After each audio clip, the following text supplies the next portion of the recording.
और इसको समझना, बिकॉज ये तीनों प्रॉपर्टी है जिसके ऊपर हम यस।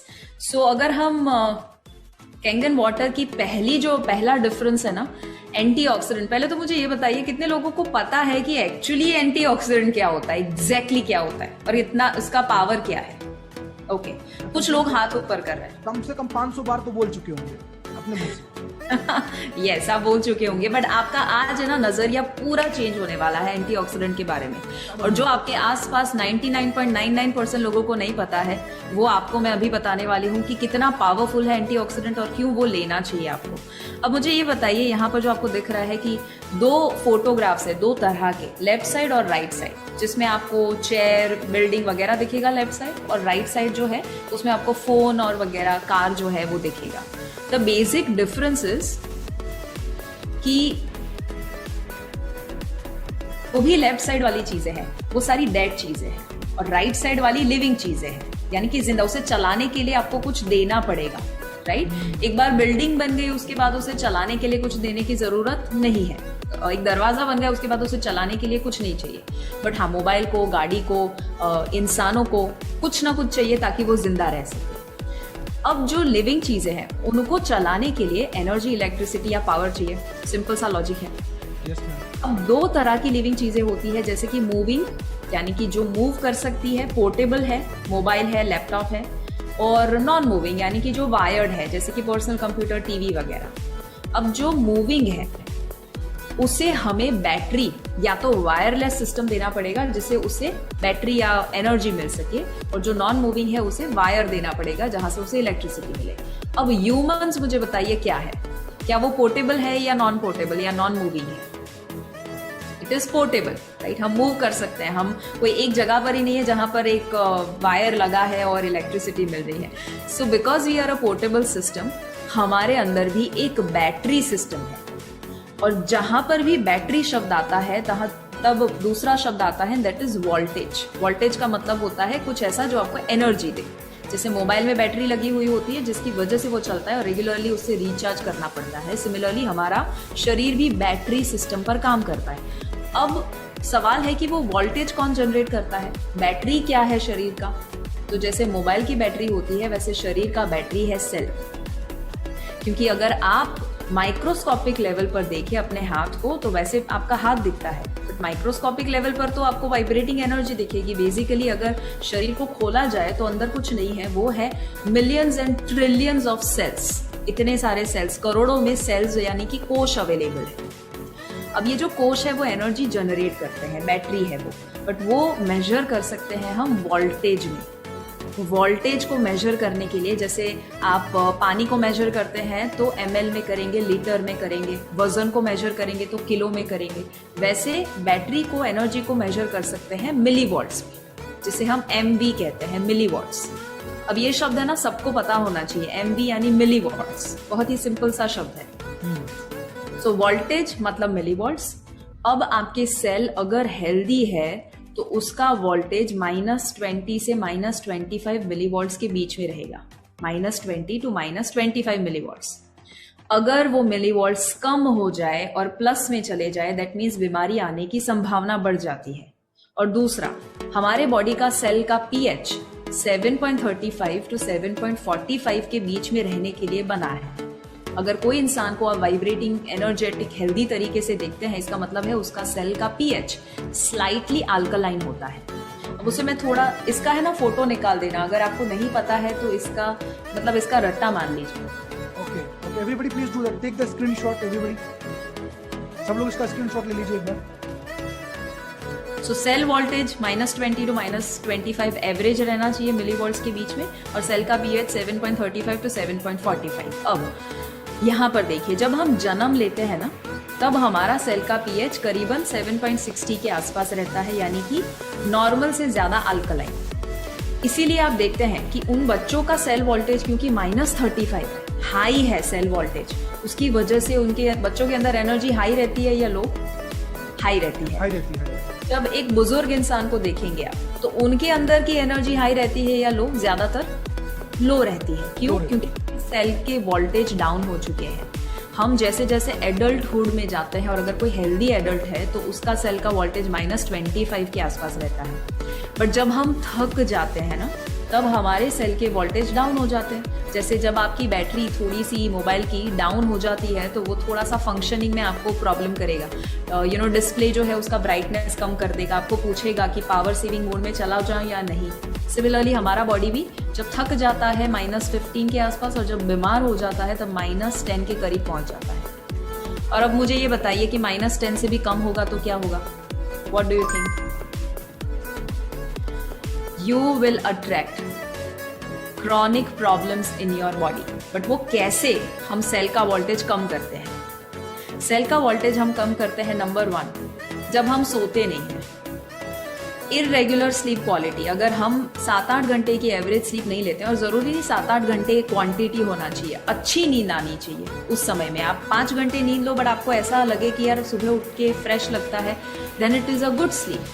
या रॉन्ग ईटिंग हैबिट्स, गलत खाना खाना, बैठे रहना, सिगरेट, शराब या कोई भी किस्म के एडिक्शंस होना, स्ट्रेस होना, पोल्यूशन और मेडिकेशन, ये सारी चीज़ें हैं जिससे सेल के वोल्टेज डाउन होते हैं। इसलिए आप देखेंगे कोई भी इंसान अगर बीमारी है और दवाई ले रहे हैं तो हमेशा याद रखिएगा, अगर सबसे बेस्ट सर्विस आप उनकी कर सकते हैं तो वो है उनकी दवाइयाँ बंद करना या कम करना, क्योंकि वो दवाइयाँ उनको और ज़्यादा बीमार बनाएगी अगर लॉन्ग टर्म लिया तो। हाँ, शॉर्ट टर्म डॉक्टर्स हमेशा है ना आपको ट्रीटमेंट दे सकते हैं, क्योर नहीं दे सकते, राइट? सो यहाँ पर काफ़ी सारे डॉक्टर हैं, वो भी अग्री करेंगे कि हमेशा वो भी सलाह देते हैं कि देखो लाइफस्टाइल में तो चेंज लाना ही पड़ेगा, अदरवाइज ये दवाइयाँ it is not the end, otherwise आपको ज़िंदगी भर उसे लेना ही पड़ेगा। So these are the reasons क्यों हम अपने सेल के वोल्टेज डाउन कर देते हैं।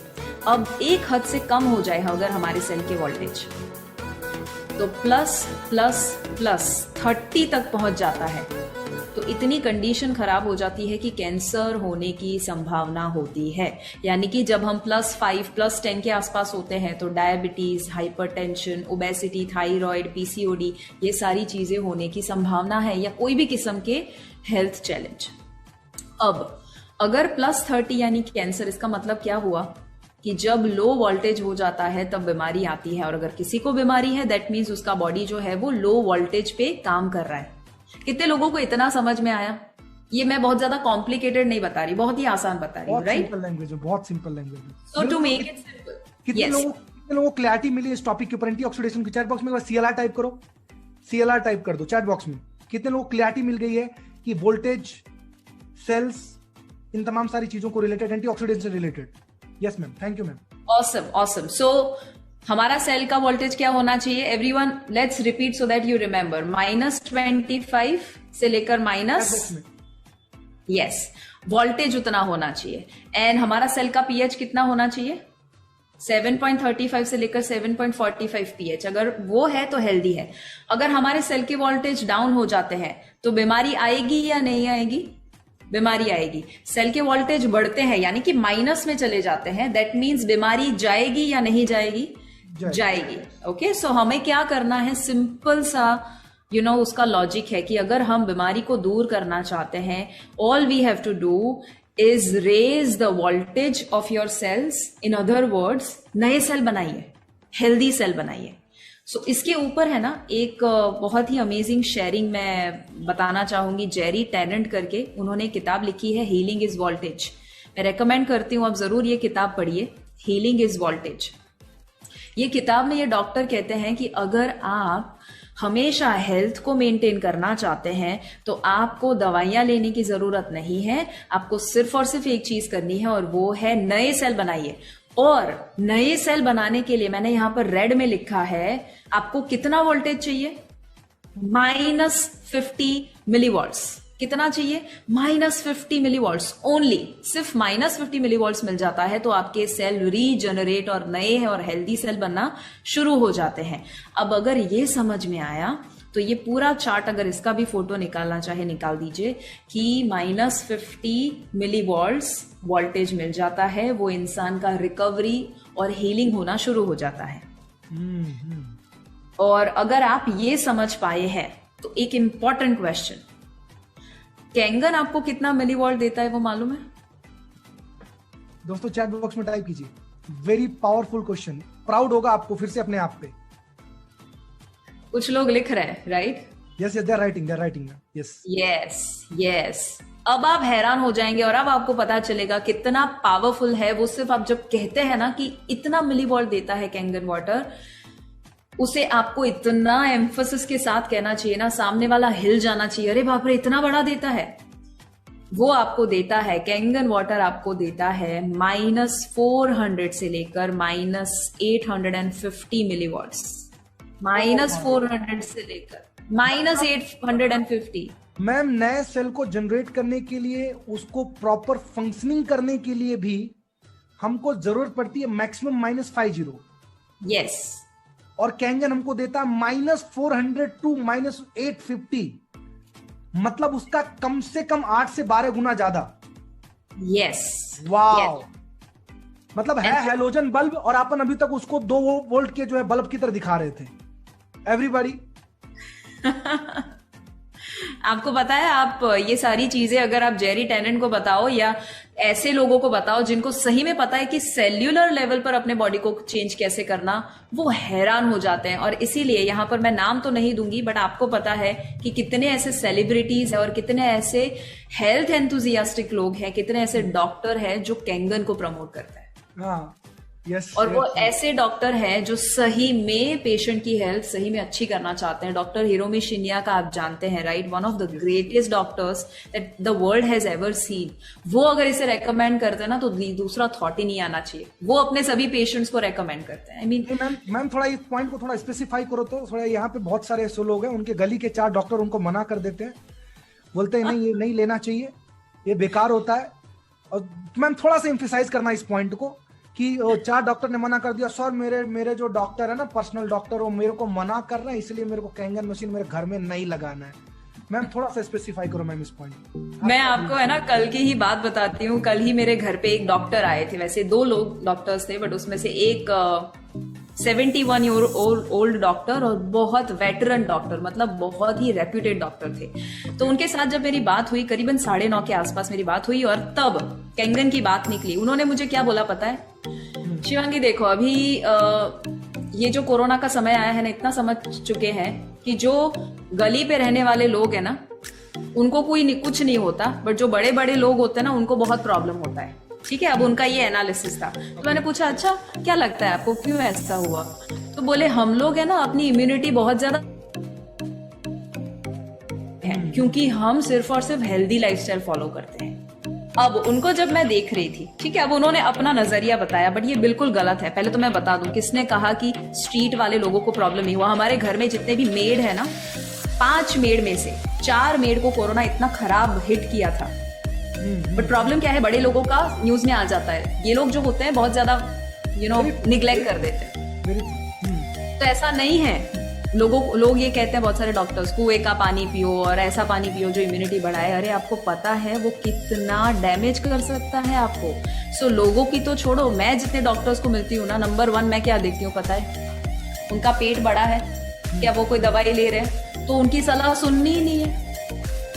बहुत अगर खुद ही डॉक्टर है और लोगों को सलाह वो देते हैं, तो खुद अनहेल्दी कैसे रह सकते हैं? तो अगर आप ऐसे डॉक्टर को मिलते हैं ना, जो खुद बड़ा सा पेट लेकर, टायर लेकर, और उसपे चाय भी पी सकते हैं, उतना अच्छा सा टायर उन्होंने बनाया हुआ है, और अगर वो खुद दवाई लेते हैं ना, तो कभी भी उनकी मत सुनिए। बट हाँ, कुछ लोग ऐसे डॉक्टर्स होते हैं जो सही में हेल्थ कॉन्शियस होते हैं, बट अगर फिर भी वो मना करे, इसका मतलब सिंपल है कि उनको अभी तक कैंगन का पावर मालूम नहीं है। और इतना हमेशा याद रखिए, फ्यूचर में लोग है ना हमेशा रिएक्टिव होते हैं, यानी जब भीड़ चली जाएगी ना कैंगन के पीछे, तब सारे डॉक्टर समझने वाले हैं इसका पावर। अब तक लोग नहीं समझ रहे हैं। क्यों नहीं समझ रहे हैं? क्योंकि प्रॉब्लम डॉक्टर का नहीं है, प्रॉब्लम थिंकिंग का है। वो डॉक्टर हो, इंजीनियर हो, लॉयर हो, उससे क्या फर्क पड़ता है? थिंकिंग तो वही है ना।